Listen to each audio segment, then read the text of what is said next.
अगर उसमें कोई भी दंगा हुआ, गोली चली, लाठीचार्ज हुआ, कुछ भी हुआ, तो योगेंद्र यादव, राकेश टिकैत और दर्शन पाल और ये जो जितने नेता हैं इनके ऊपर सीधा सीधा आप राष्ट्रीय सुरक्षा कानून जो है उसके तहत मामला दर्ज करेंगे।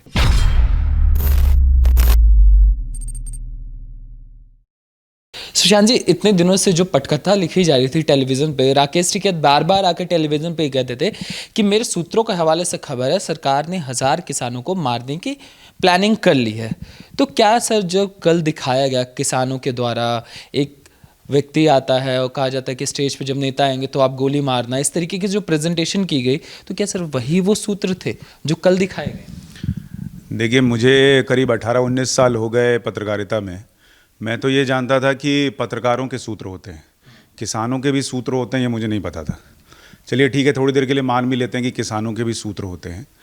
तो आप इस कल जो पूरा रात का ड्रामा था, अगर आप उसको गौर से देखेंगे कि एक व्यक्ति को पकड़कर लाया गया, प्रेस कॉन्फ्रेंस कराई गई और उसमें कहा यह जा रहा है कि ये व्यक्ति को हमने तब पकड़ा जब ये कुछ लड़की छेड़ने की बात हुई थी जी। तो या तो अगर आप ये कहते कि आपके सूत्रों ने जो आपको जानकारी दी थी उनमें से ही किसी ने बताया कि भाई जो मारने वाला है अब वो हमारे बीच आ चुका है, तो आपको पता चल गया, तो मैं समझता कि हाँ भाई ये बात है। आप खुद सोचें, जो दर्शक देख रहे हैं कार्यक्रम वो खुद सोचें कि आप में से कितने लोग ऐसे होते हैं कि अगर कोई लड़की छेड़ने के मामले में आदमी पकड़ा जाए तो उससे आप ये पूछने लगते हैं कि तुम जो है ये बताओ अमित शाह को टारगेट तो नहीं करने वाले हो या नरेंद्र मोदी का कत्ल तो नहीं करने वाले हो। ऐसा होता नहीं ना। अब भाई जैसे शाहीन बाग का इलाका था, वहाँ भी बहुत सारे लोग आते थे जो प्रदर्शन देखने आते थे, कई लोग वहाँ शामिल होने आते थे। तो इसका मतलब ये थोड़ी था कि आप किसी को भी पकड़कर पूछताछ शुरू कर देते हैं। आईबी के लोग करते तो मैं समझ सकता था, क्योंकि वहाँ पर आईबी के लोग भी हैं, पुलिस के लोग भी हैं, उनको ये देखना है कि कानून व्यवस्था बना के रखनी है, तो उनका काम हो कि कोई संदिग्ध लगे तो पूछ लें। लेकिन लड़की छेड़ने के मामले में किसी को पकड़कर आप ये पता लगा लें कि ये वही आदमी है जो हमको मारने आया है, एक तो पहली बात तो स्क्रिप्ट में यही सबसे बड़ा झोल नजर आ जाता है। दूसरी बात कि जब वो पूरी चर्चा हो रही है, वो बता रहा है अटक अटक कर कि क्या कहानी है, तो उसमें वो ये कहता है कि भाई उसको ट्रेनिंग दी जा रही थी, दिल्ली पुलिस का एक एसएचओ था तो जो चेहरा यहाँ तक ढक कर आता था, लेकिन उसका नाम ये था, मतलब चेहरा ढक कर आता था लेकिन बैज खुला रखता था। तो ये कौन सा बेवकूफ़ एसएचओ था जिसको ढूंढ कर निकाला जाना चाहिए कि भाई तुम चेहरा ढक लेते थे और नाम बता देते थे। अगर इतना भी तुमको ट्रेनिंग नहीं मिली है कि तुमको छुप कर करना है और तुम अपना जो बैज है वो दिखा रहे हो, तो ये दूसरा झोल है। तीसरी कहानी की जब वो ये बता रहा है कि वो मारने आया, बीच में अपनी लाइन भूल जाता है, तो राकेश टिकैत साइड से ये बताते हैं कि भाई मंच पर 4 नेताओं को मारने के लिए वो आया है। तो ये राकेश टिकैत को कैसे पता चला कि वो यही लाइन बोलने वाला है। चौथी बात कि ये सारी चीज़ जब हो रही है तो उसमें उसका चेहरा ढका हुआ है। आप खुद सोचिए कि एक आदमी जिसको आप पकड़ कर लाए हैं कि ये किसान को मारने या किसान नेताओं को मारने आया है, उसका चेहरा ढकने के पीछे क्या पर्पस होगा? इसके 2 पर्पस है। पहली कि उसकी जो आंख में चोट है, जो उसको पीटा गया, वो ना पता चले मीडिया को, और दूसरा कि कल को दिल्ली पुलिस, क्योंकि वामपंथी है ना, इनका दिमाग 2 कदम आगे चलता है, कि अगर दिल्ली पुलिस कल को ये कह दे जो आज हुआ कि भाई इसने कबूल किया है कि तो किसानों ने ही पकड़कर वहां प्लांट किया था, तो आप ये कह सके कि हमको क्या पता दिल्ली पुलिस जिसको पेश कर रही है वही आदमी है, चेहरा ढका है, किसी ने देखा नहीं उस प्रेस कॉन्फ्रेंस में कौन था। तो ये पूरी पटकथा जो है वो बहुत ही, जिसको कहते हैं सी ग्रेड की फिल्म में भी अगर मुझे आप कहें तो मुझे लगता है इससे बेहतर स्क्रिप्ट लिखी जा सकती है। इन लोगों को किसी से कांटेक्ट कर लेना चाहिए था। फिल्म इंडस्ट्री में बहुत सारे वामपंथी हैं, अच्छी स्क्रिप्ट लिख सकते हैं। अनुराग कश्यप से कांटेक्ट कर सकते थे, शायद वो मदद करते, लेकिन ये बहुत ही ढीली स्क्रिप्ट थी। सर यही चीज़ें उठ रही हैं कि जब सरकार मतलब एक रुख अपना रही है, लिबरल हुई पड़े, बार बार चांस दिया जा रहा है, फिर भी अड़ियल रवैया अपनाना और कहना कि हम तो ट्रैक्टर यात्रा करेंगे। ट्रैक्टर यात्रा के समय भी राकेश टिकैत से जब पूछा गया था तो ये कह रहे थे सरकार रोक सके तो गोली चलाए हम पे। बार बार ये गोली का जो जिक्र है बहुत ज़्यादा कॉमन लगता है कि बार बार आप मीडिया में आके कह रहे हैं गोली चलाइए, फिर आपसे पूछा जाता है ट्रैक्टर गोली चलाइए, रोक, जिसके दम हो वो रोक के दिखाए। तो ये क्या दर्शाने की कोशिश हो रही है? देखिए, ये कुछ दिखाने की कोशिश नहीं हो रही है, ये सिर्फ ये हो रहा है कि मैंने आपको बताया था ना, मेरे वीडियोस अगर आप मेरे यूट्यूब चैनल पर जाकर देखेंगे, मैं लगातार एक एक चीज़ जो मैंने कही है, ये पूरे आंदोलन में वो सारी चीज़ें हुई हैं। वामपंथियों का पूरे की पूरी प्लानिंग ये थी कि जब बोरिस जॉनसन ब्रिटेन के प्रधानमंत्री यहाँ आएंगे तो कुछ ऐसा करना है सीए की तर्ज पर कि जैसे डोनाल्ड ट्रंप आए थे और यहाँ दंगे हुए थे तो पूरी दुनिया में उसकी हेडलाइन बनी कि देखिए इंडिया में क्या हो रहा है। अब वो सारी चीज़ें होती लेकिन बोरिस जॉनसन आने से रह गए कि भाई कोरोना काल है मैं नहीं आऊँगा। तो इनका अब टारगेट ये है कि इतने दिन हमने किसानों को खिलाया पिलाया, पिज़्ज़ा खिलाया, फुट मसाज दिलाया, वहाँ पर हमने नाच गाना दिखाया, कॉन्सर्ट्स कराए, सब कराया। तो जब इतने दिन हमने इनको यहाँ पर रखा है तो कुछ तो फ़ायदा होना चाहिए। दूसरा, अगर कहीं से फंडिंग आ रही है तो अगर वो फंडिंग देने वाला तो ये पूछेगा ना कि भाई इतना पैसा डाल दिया, कुछ आउटपुट भी तो आना चाहिए। तो आप उस आउटपुट के लिए कुछ तो रिजल्ट दिखाएंगे और वो रिजल्ट क्या हो सकता है? अल्टीमेट रिजल्ट ये हो सकता है कि आप ये कहें कि किसान के ऊपर नरेंद्र मोदी ने उसकी छाती पर गोली चला दी, जैसा कि 80 के दशक में राजीव गांधी के समय हुआ था कि गोली चली और 2 किसान मर गए। लेकिन अभी तक इनको दिक्कत ये आ रही है कि ये सब करके देख चुके, नरेंद्र मोदी के लिए कैसी कैसी भद्दी भाषा का इस्तेमाल किया गया, क्या से क्या नहीं किया गया। छोटा बच्चा जो है वो कह रहा है कि हम उसको फांसी पे लटका देंगे, बुजुर्ग जो है वो क्या कह रहे हैं वो सबके सामने है। इतने के बाद भी जब सरकार प्रोवोक नहीं हुई कि वहाँ पर कुछ लाठी चल जाए, कुछ हो जाए, तो इनको समझ में नहीं आ रहा कि अब हम करें क्या, कि सरकार को कैसे प्रोवोक करें। तो इकलौता रास्ता बचता है कि आप ट्रैक्टर रैली निकालें। ट्रैक्टर रैली में जब तक आप दिल्ली में घुसेंगे नहीं, आपका पर्पस पूरा नहीं होगा, क्योंकि आपको हंगामा जब दिल्ली में करेंगे तभी तो हेडलाइन बनेगी, तभी तो हंगामा होगा। आप जब दिल्ली पुलिस करिए कि आप बाहर के पेरिफेरल में कर लीजिए, हम आपको भाई ट्रैक्टर मार्च कहीं भी निकले, आपको यही दिखाना है ना कि आपकी सॉलिडारिटी है, देश भर का किसान आपके साथ खड़ा है, तो वो तो कहीं भी दिख सकती है। आपको दिल्ली के आउटर रिंग रोड पे ही क्यों निकालनी है ट्रैक्टर मार्च? क्या उसके बिना पता नहीं चल पाया? और मीडिया क्या वहां नहीं जा सकती जहां दिल्ली पुलिस जगह दे रही है? तो पूरा प्लान जो है ना वो 26 जनवरी के आसपास बुना गया है और बीच में कई ऐसी चीजें हो गई हैं जिससे पब्लिक सेंटिमेंट जो है वो सरकार की तरफ ज्यादा चला गया है। अब इनसे पूछा जाने लगा है कि आप पॉइंट वाइज बात नहीं कर रहे, आप सुप्रीम कोर्ट की नहीं सुन रहे, 1.5 साल टालने के लिए सरकार तैयार है, आप उसके लिए भी नहीं मान रहे, तो क्या करेंगे? तो अल्टीमेटली जब उस दिन वो हंगामा होना है तो उसकी भूमिका पहले से तैयार होनी चाहिए ना, ताकि लोग कहें कि देखो राकेश टिकैत ने उसी दिन कह दिया था कि गोली चलनी है। तो वो सब प्लानिंग का हिस्सा है। सर वही चीज़ है कि आखिर आप अगर ये करना चाहते हैं ट्रैक्टर यात्रा, तो आप लिखित रूप में क्यों नहीं देते? हलफनामा दीजिए कि अगर कुछ चीज़ें होती हैं तो उसके जिम्मेदार हम होंगे। जनता भी जानना चाह रही है कि आप एक तरफ तो ये चीज़ें कह रहे हैं और एक तरफ आप हलफनामा नहीं देते कि हाँ जिम्मेदारी, क्योंकि पंजाब में भी ऐसा हुआ, लोगों ने देखा, हरियाणा में भी ऐसा हुआ। अभी तो मीटिंग के अंदर ये हो रहा था कि जो एनआईए की आप कर रहे हैं उसको आप वापस लीजिए। तो यही चीज़ें जनता पूछ रही है कि अगर ट्रैक्टर यात्रा के समय कोई दुर्घटना हो गई, कोई हिंसा हो गई, तो आप तो पल्ला झाड़ लेंगे, जैसे आप कल झाड़ रहे थे, आप कह देंगे वो तो सरकार के आदमियों ने किया। भाई ये लोग का आप हाल देखिए। कल एक वीडियो आया जिसमें एक किसान नेता ने खुद की गाड़ी का शीशा खुद फोड़ के दिल्ली पुलिस पे आरोप लगाया और वहां मीटिंग में पहुंचते ये बोल दिया कि देखिए दिल्ली पुलिस ने हमारी गाड़ी का शीशा फोड़ दिया। तो ये लोग इस लेवल पर हैं। या अब जैसे ये आदमी को खुद ही प्लांट कर दिया और बोला कि हम पे हमला करने के लिए आया था। तो जब आप इस लेवल पर हैं, मैं कह रहा हूं आप इनसे ये लिखवा भी लेंगे कि चलिए हम जो है इसकी जिम्मेदारी लेते हैं, लेकिन कल को होगा तो ये पलट जाएंगे उससे। मैं कह रहा हूं सरकार को इनको लिखवाने से ज़्यादा इनको इस बात के लिए बता देना चाहिए, सरकार को भी सार्वजनिक तौर पर आकर बताना चाहिए कि हम ट्रैक्टर मार्च की इजाज़त जहां दे रहे हैं तो वहीं देंगे।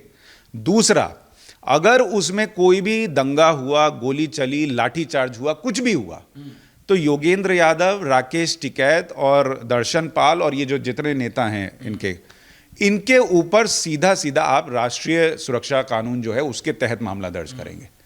आप उससे कम कुछ नहीं करेंगे, क्योंकि इनको ये लगता है कि अगर हम जाएंगे, भाई ये जो लॉबी है वामपंथियों की, वो फिल्म इंडस्ट्री में थोड़े अकेले थोड़ी है, पूरे वकील बैठे हैं। जब वो वरवर राव को बचाने के लिए रवीश कुमार प्राइम टाइम में छाती पीट सकते हैं, तो अगर आप किसी राकेश टिकैत को उठाकर और योगेंद्र यादव को उठाकर अंदर डालेंगे तो सोचिए वो तो पूरे दिन रोते रहेंगे। तो वो रोएंगे, उनकी मीडिया आएगी, वो सपोर्ट करने के लिए आएगी, ये पूरा इकोसिस्टम काम करने लगेगा। तो इसलिए आप सरकार को चाहिए कि आप पहले बोल दीजिए कि तुमको करना है करो, लेकिन नाटक बर्दाश्त नहीं होगा लोकतंत्र में। जनता यही कह रहे हैं कि सरकार अति लोकतांत्रिक तो कहीं नहीं हो गई है। क्या सरकार को अब जरूरत पड़ गई है कि उन्हें योगी मॉडल को अपनाया जाए? देखिए, इसमें 2 अलग अलग राय हो सकती है। कुछ लोग ये मानेंगे कि सरकार अति लोकतांत्रिक हो गई है।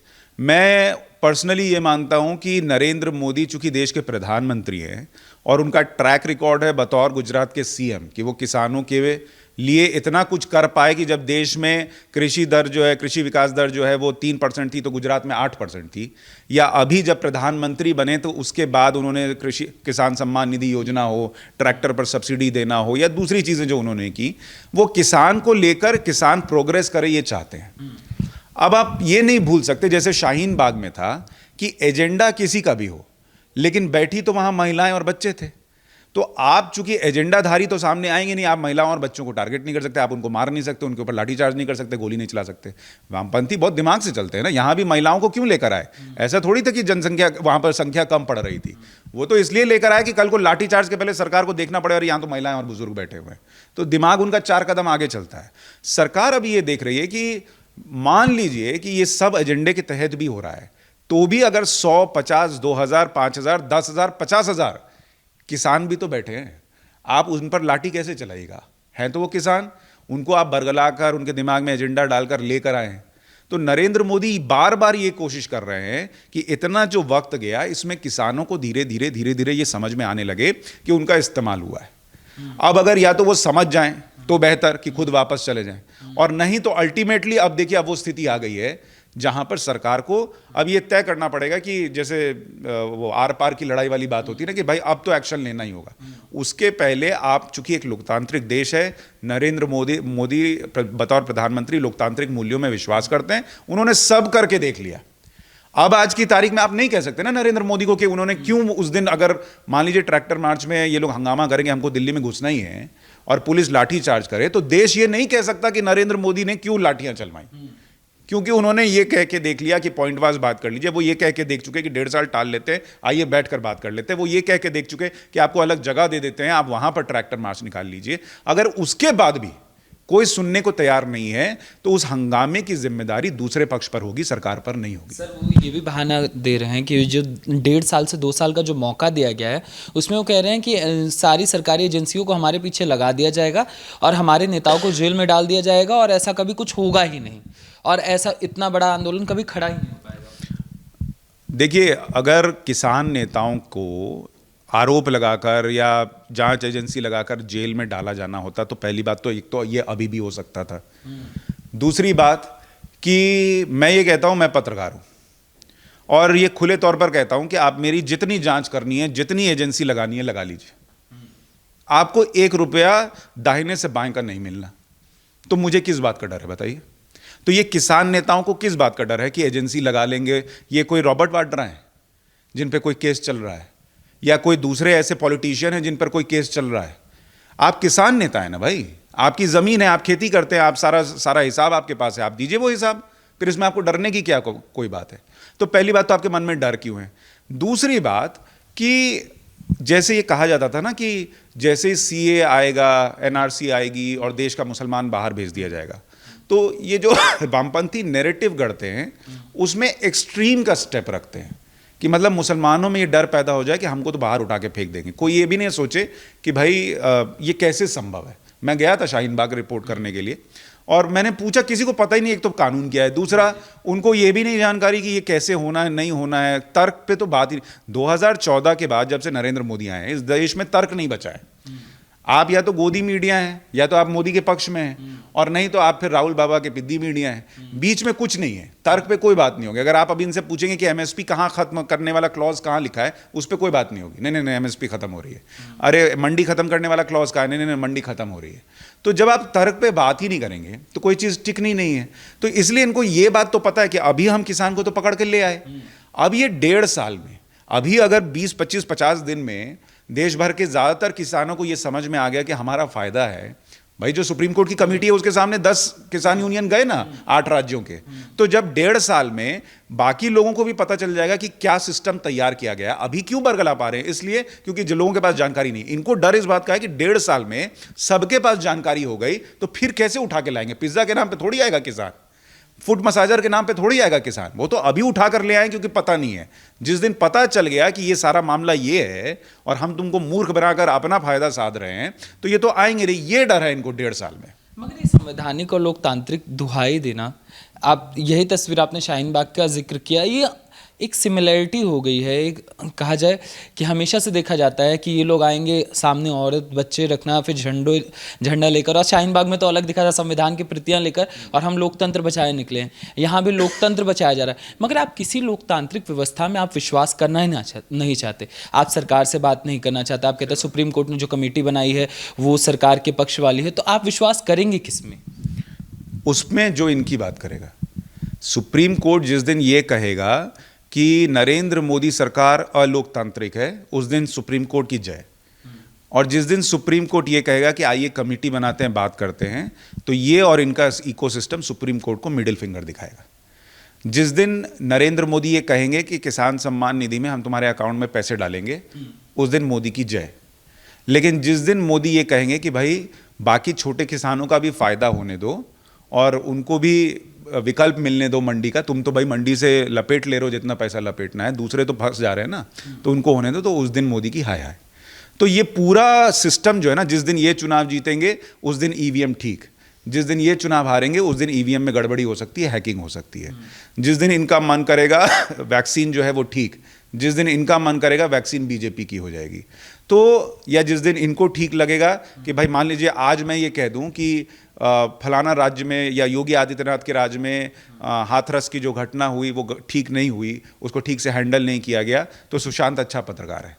जिस दिन मैं ये पूछ लूँगा कि केरल में एक लड़की के साथ 44 लोगों ने गैंगरेप कैसे किया इतने दिनों तक, या मैं ये पूछ लूँगा कि झारखंड में एक महिला के प्राइवेट पार्ट्स में ग्लास डाल दिया गया और उस पर कोई हंगामा नहीं हुआ, तो सुशांत गोदी मीडिया का पत्रकार है। तो ये इनका इकोसिस्टम ये है, जो इनको सूट करता है वो ठीक, जिस दिन इनको सूट ना करे उसको आप डिफेम कर दो, उसकी क्रेडिबिलिटी पर सवाल खड़े कर दो। और ये इतने सालों में 6 साल में ये यही कर रहा है। मैं कहता हूँ कि पब्लिक क्यों नहीं समझ पा रही है?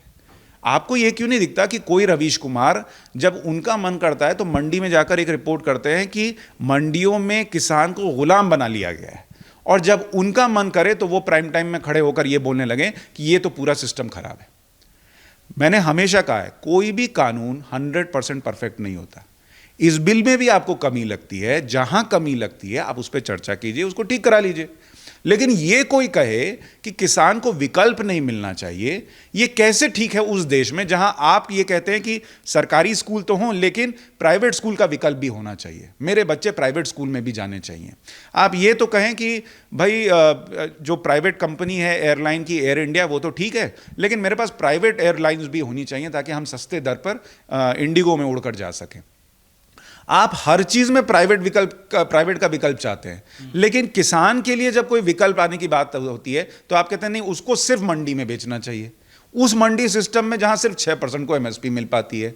बाकी जगह से लोग जो हैं वो बेवकूफ़ बनाए जाते हैं कि अरे तुम मंडी में लाए, अरे तुम्हारा तो सामान खराब है, तुम तो बेच नहीं पाओगे, एक काम करो मुझे बेचो। वो खरीदता है दलाल, वहां जाके ज़्यादा कीमत पर बेचता है। तो ये सिस्टम कैसे ठीक हो सकता है, मुझे नहीं समझ में आता। सर यही चीज़ है कि आखिर इस बिल में ऐसा क्या है जिस बिल को जो व्यक्ति छूता है वो उल्टी तर्ज पर चला जाता है, चाहे राकेश टिकैत हो, चाहे अभी आपने बात करी रवीश कुमार जी की, जिन्होंने खुद मंडी व्यवस्था पर पत्रकारिता रिपोर्ट तैयार की थी। उन्होंने कहा था इसको तोड़ना बहुत मुश्किल है, इसे नहीं तोड़ा जा सकता। राहुल गांधी जो खुद संसद में खड़े होकर इस बिल की दुहाई देते हैं, कहते हैं ऐसा सिस्टम आना चाहिए, इनकी खुद सरकार लाना चाह रही थी।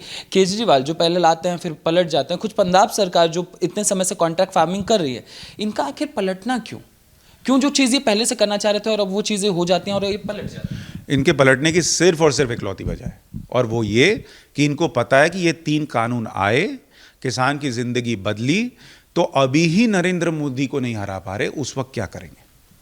सिर्फ और सिर्फ एक लाइन में जवाब है इसका। क्योंकि आज भी आप देखिए, इंडिया टुडे ने एक सर्वे कराया, उसमें भी नरेंद्र मोदी के काम से 94% लोग खुश है, 70% से ज्यादा तो बहुत खुश है। ये तब है जब ये कह रहे हैं कि पूरा देश का किसान इनके खिलाफ हो गया है। अब सोचिए जब विकल्प आ गया और वो किसान जो इंदौर में जाकर सब्जी अपने ट्रक में भरकर ले जाता है और उसको 40 पैसे प्रति किलो की दर पर सब्जी बेचनी पड़ती है दलाल को, और वो दलाल सामने खड़ा होकर 30 रुपए 40 रुपए में बेच देता है प्रति किलो, और वही किसान जो है अब कल को चूंकि मार्केट खुल जाएगा और उसके दरवाजे पर आकर कोई ले जाएगा सामान, और मान लीजिए 40 का 30 रुपए ना मिले, उसको 10 रुपए भी मिलेगा, तो वो जय जय मोदी करेगा कि नहीं करेगा? तो इनका सिर्फ और सिर्फ एक ही एजेंडा है कि ये कानून अभी रोक दो, और अगर अभी नहीं रोकेंगे तो फिर तो मोदी को नहीं रोक पाएंगे। जिस कमेटी का गठन हुआ सर, उसने भी ये कहा कि अगर आज ये कानून वापस होता है तो आने वाले समय में किसी सरकार की हिम्मत नहीं पड़ेगी कि ऐसे कानून को लाया जाए। देखिए, ये बहुत बहुत इंपॉर्टेंट बात सुप्रीम कोर्ट की कमेटी ने कही, क्योंकि जो पॉलिटिकल विल नरेंद्र मोदी ने दिखाया है, आप पिछले 30 साल उठाकर देख लीजिए, आपको वो पॉलिटिकल विल कहीं नहीं मिलेगा। क्योंकि नरेंद्र मोदी दो काम कर रहे हैं। उनकी नीतियों पर चर्चा हो सकती है, आप कह सकते हैं ये ठीक है, ये उतना ठीक नहीं है, ये गलत है, सब कीजिए, प्रधानमंत्री हैं, उनके काम पे चर्चा जरूर होनी चाहिए। लेकिन दो चीज़ों पर, और नरेंद्र मोदी की जीतने की वो वजह है कि दो चीज़ों पर आप नरेंद्र मोदी के सवाल नहीं खड़ी कर सकते। एक, उनकी पर्सनल इंटीग्रिटी, कि वो कहीं से कोई घोटाला करके अपना बंगला ज़मीन जायदाद खड़ा कर रहे हैं। देश के गरीब से गरीब आदमी के पास चले जाइए, मैं रिपोर्टिंग करने जाता हूं, 2019 के इलेक्शन में भी किया है। हर आदमी ये कहता था कि मोदी चोर नहीं हो सकता। ये जो लेकर आए थे ना राफेल मामले में, हर आदमी ये कहता था कि मोदी चोरी नहीं कर सकता, चाहे तुम उस पर जो कह लो। और दूसरी बात कि जो पॉलिटिकल विल नरेंद्र मोदी दिखाते हैं, वो देश को पता है कि ये आदमी इलेक्शन के लिए नहीं कर रहा है। चाहे वो आपको सर्जिकल स्ट्राइक करनी हो, चाहे वो आपको एयर स्ट्राइक करनी हो, चाहे वो आपको 3 तलाक पर कानून लेकर आना हो, चाहे 370 हटाना हो, चाहे राम मंदिर पर पुरजोर तरीके से वकील खड़े करने हो। सरकार का आप क्रेडिट नहीं कहिएगा कि भाई सुप्रीम कोर्ट का फैसला था, सरकार ने क्या किया, लेकिन सरकार ने वो वकील तो खड़े किए कम से कम, जो कोर्ट में ये नहीं कह रहे थे कि रामलला का अस्तित्व ही नहीं है, जो कि कांग्रेस के ज़माने में होता था।